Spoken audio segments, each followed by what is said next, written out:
What's up, everybody? My name's Parasite. Welcome back to the Jose Mourinho Challenge with Sporting. I am back. The Jose Mourinho Challenge is back. But I did post a video yesterday. If you didn't watch that, check it out. There's going to be some changes coming to the channel. If you have any interest in that, definitely check out the video. Otherwise, you might be a little bit surprised about what I post tomorrow. In terms of today, we are going to go through the off-season review. We are going to look at some Champions League stats, and then we're going to prepare for the off-season. You don't remember exactly where we left off. It's been a little bit over a week. We beat Inter in the quarterfinal of the Champions League, got to the semifinal, and then lost 3-4 to Manchester United over the two legs. Frustrating result considering we were the better team, probably over the two legs, but it's another time we get knocked out of the Champions League. Got to the semifinal for the second time, couldn't quite, take that last jump and get to the final. In terms of the league, we finished in second, 8 points behind Benfica. But if you look at the XG table, we should have won the league by 5 points. So what, a 13-point difference in what actually happened, what should have happened? Kind of ridiculous. And then to end off the season, we won the Taça de Portugal. So at least we had a little bit of success to end the season. We didn't win the league. We didn't win the Champions League. But at least we won the Taça de Portugal. And we're back in the group stages of the Champions League. So we can go again next season. Now that we're caught up, let's take a look through the season review. In terms of trophies, one of our least successful seasons in a while. We only won 2, the Taça de Portugal and the Super Taça. But at least we won something. In terms of the new arrivals, not a whole lot of business was done. Lucas Dean being the biggest one, 12.5 million. And he was really good. He was really good. 7.6 average rating, 12 assists. He is getting up there, 34, but his physicals still haven't completely fallen off. So I think he's going to be good for at least one more year, which is kind of the plan when we signed him. And another signing, Alessandro Plazzari, just a backup goalkeeper that we sold and then rebought. And I think his wage is too much. What is it? What is he on? I don't think he's on that much. 26.5. For a backup goalkeeper, that's fine. I didn't really play for us, but I think he could be good if he needed to step in. He's got some good ratings. In terms of transfers out, Alex Telles left us on a free. Did pretty well for Grêmio, but 35, and his physicals have fallen off. Comparison Digne. Fabio Figueira, just the youngster we sold to Braga. They played for his B team. Jose Marsa was sold to Burnley for $18.5 million. Played a lot for them and played pretty well. 7.08 average rating. Good for him. Then the big sale. Isaac Bergman Johannesson, $200 million. And he played a lot for Man City. And he played pretty well. 7.01. Maybe not the kind of return you'd expect for $200 million. But he's still a really good player. And he proved that.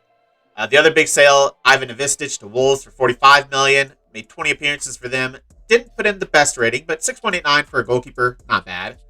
Another goalkeeper to the left is Marco Carnesecchi. $10 million to Brighton. Barely played for them, so that's good $10 million. And Sensi also sold $13.5 million to Rapid, and he played 5 times for them. Those all starts? Or did he, come off the bench? 3 appearances in the league. Is their league still going? I don't know if I do have it loaded. I don't have it loaded. Okay. That might be why. But so I think some decent money for a guy that's getting up there in terms of age. Didn't really need him anymore. We had plenty of midfielders. 32 years old. He's still really good, but just didn't really need him. In terms of loanouts, quite a few important loanouts. Roberto Montiel, the first region we signed, was loaned to Basel. Played a lot for them. Played pretty well. Dario Asugo, loaned out to Japan. Played a lot for them. Played pretty well. Samuel Suarez to Utrecht. Same kind of deal. Sergio Roberto, just a goalkeeper we signed for free. Played a decent amount for Estoril Praia. Brock Ince, who's been here for my entire time here, but I don't know if he's actually made more than 3 appearances for the first team. I was loaned out to Mexico this year and did pretty well. I don't know if he's ever going to come into the team. He's not a bad player. He's actually pretty good, but just we have so many midfielders. And then just some more youngsters. Riven Vieira being kind of the main one of the rest of them. Loaned out to Leverkusen. Played 18 times for them. Didn't play particularly well, but for playing in the Bundesliga as a 22-year-old, that's not bad. And I think that's about it for the noticeable ones. Belanto was loaned out to Lille, but then he immediately broke his leg or something, so we brought him back. In terms of the results, they want us to... let's go to the league. They want us to win the league. We finished second, so they're not super happy about that. So the board disappointed the team only qualified for the Champions League through their participation in the Liga Portugal this season. Okay, I guess they wanted me to win it, but still a D from finishing second, even though XG-wise, we should have walked the league. I think you're being a little bit unrealistic there. Bruno Thiago is our top goal scorer, 28 goals. In terms of the Champions League, they just wanted us to reach the first knockout round. We made the semifinals, so they're pretty happy about that. Bruno Thiago, also the leading goal scorer in that with 9 goals. Touch in Portugal, they wanted us to win it, so we did. Sorloth and Oscar Gonzalez, the leading goal scorers. Allianz Cup, they didn't care about. We lost in the semifinal to Benfica, 4-4, lost on penalties. Bruno Thiago, again, the top goal scorer. And the Super Taco, we won over Porto, 1-0. Thiago Tomas getting that winning goal. Moments to remember: the biggest win, an 8-0 win over Lusitano Evora in the Touch de Portugal. Their lower league side, they had 2 sitting offs as well. Franjic got a hat trick. That was pretty cool. The match to remember was a 7-0, this time in the league, against Rio Ave. Bruno Thiago with a hat trick. Oscar Gonzalez with a couple goals, and Ignacio. Goal of the season was actually Stefano Sensi against Pacos de Ferreira in a 4-4 in the 76th minute. Let's see this goal. Here. Gotta remember how to get there. And have they fixed it? It used to be you could click on the minute here and it would show the goal, but it hasn't worked in a while for me. So I have to actually watch all the goals, which is annoying, especially considering there was 8. So yeah, well, bear with me while I try to find the goal. All right, I think this is it. Nuno Santos down this left-hand side. Let's see this goal. Is it actually worthy of goal of the season for us? About to find Sensi. I mean, that's pretty good. Pretty far out. That's not a bad goal. That's not a bad goal. All right, let's go back. Finances. So reputation didn't change. No new sponsorships or anything like that. Sponsorship actually, okay, it says it went down, but it's exactly the same.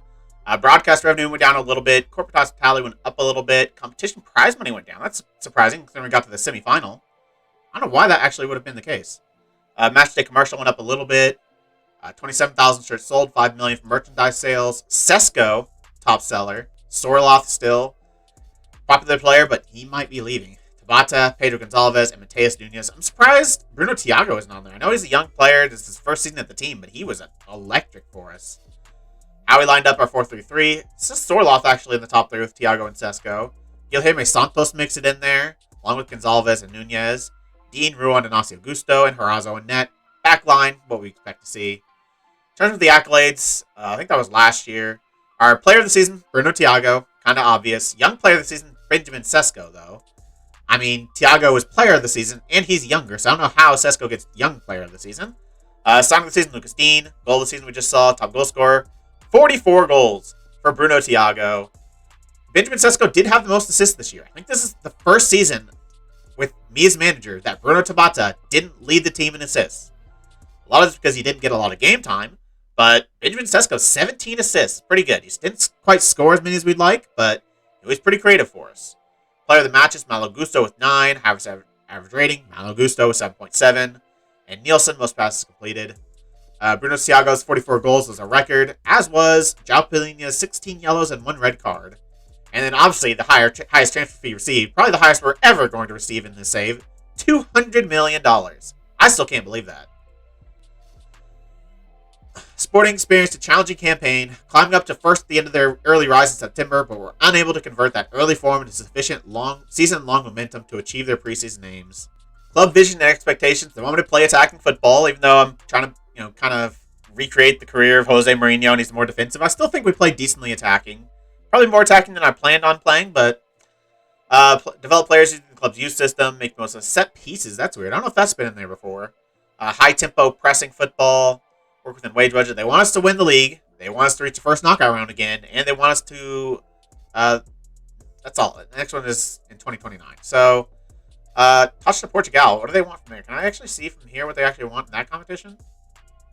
Maybe Club Vision.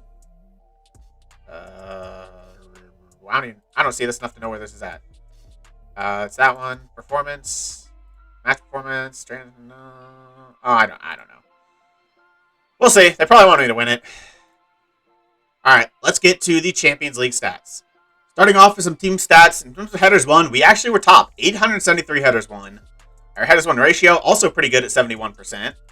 Yellow cards 6th with 19. Let's go to goals. We were 3rd. So, even though we only got to the semifinal, we still had the 3rd most goals.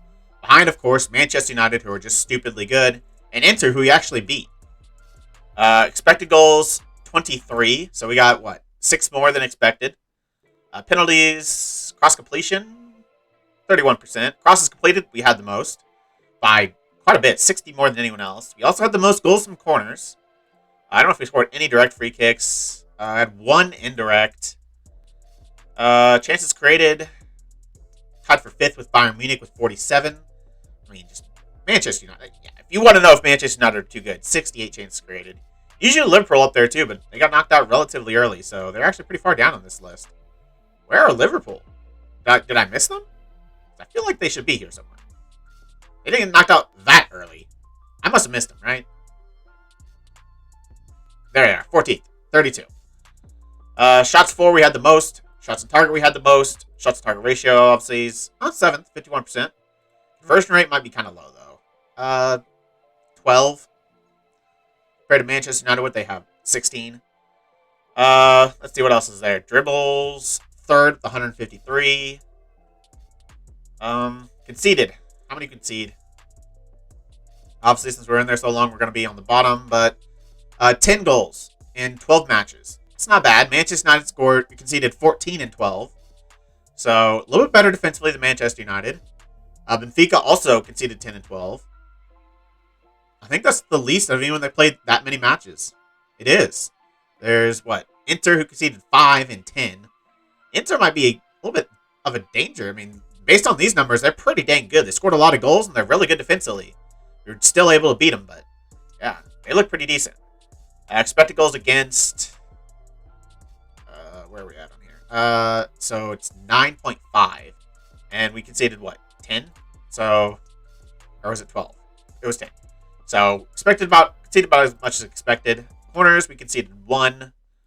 Indirect free kicks, we conceded 1. We actually had the most tackles won in, I'm on the bottom, with 211, 10 more than Bayern Munich. Possession won, 6th.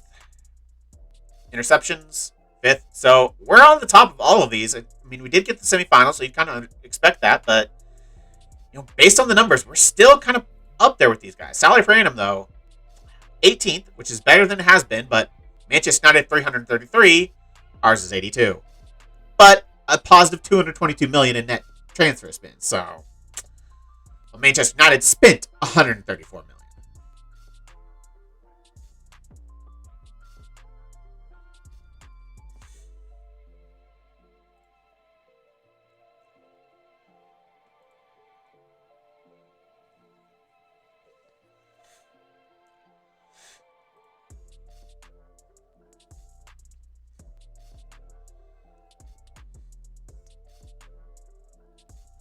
Now looking specifically at the players, average rating, our top was actually Daryl DK with a 7.78 average rating.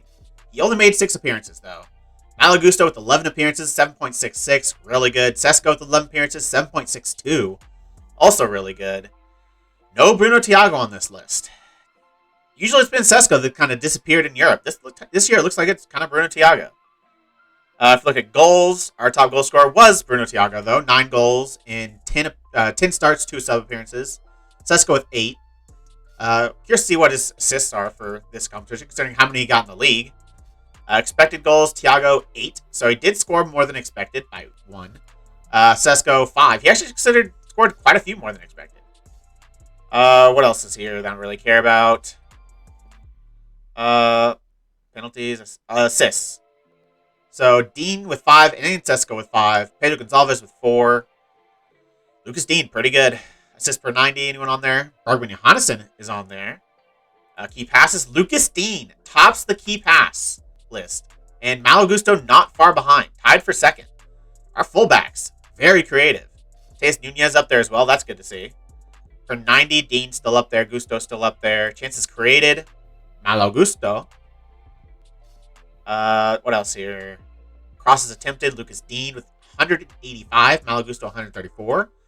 Hopefully with the changes we made, that's going to be a little bit less of a thing. And hopefully we can actually be a little bit more clinical. Dribbles made, Malo Gusto, Lucas Dean, even at 34 years old, still 32 dribbles. For 90, nobody. Let's see here. Tackles per 90, anybody on here? Key tackles? Ooh, we did. Ruan. 5 key. He always seems to show up in the Champions League. Ruan is always on these lists. There's Inacio in key headers with 16. Ruan also on there at 12. Interceptions, Inacio and Ruan. Center back pairing, not bad. And our fullbacks getting really involved going forward as well. So, Lucas Dean up there for blocks. Let's look at conceded. Vistic actually conceded the least 2 and 4 appearances. Let's see. So, he conceded more than 6. Harazo. Here's see what his conceded per 90 is. Clean sheets. Vistic with 3 and 4 appearances. Harazo with 3 and 8 appearances. But Harazo did it at a higher level against better teams. So, saves held. I don't really care about those. Conceded per 90. Novicic actually at the bottom. But, like I said, he only made 4 appearances. In terms of... Wow, yeah. Harazo, not even on the list. Can we see, when we go to clean sheets, can we see his conceded per 90 on here? We can. 1. He conceded 1 goal every 90 minutes, which is not bad. But, we look at people that had similar amount of games played. Murray, 0.5 through 10 games played. Vlachodimos actually 0.83 through 12 games played. So he's right up there with some of the best, it looks like. I mean, those are the only 2 that played similar amount of games that conceded the same per 90 as him. Expected goals conceded per 90, nothing. Expected goals prevented, still nothing. Pretty sure he's actually pretty high on this in the league. Saves per 90 probably shouldn't be on there. Expected saves per 90 probably not as well. Save percentage, this is a pretty big one.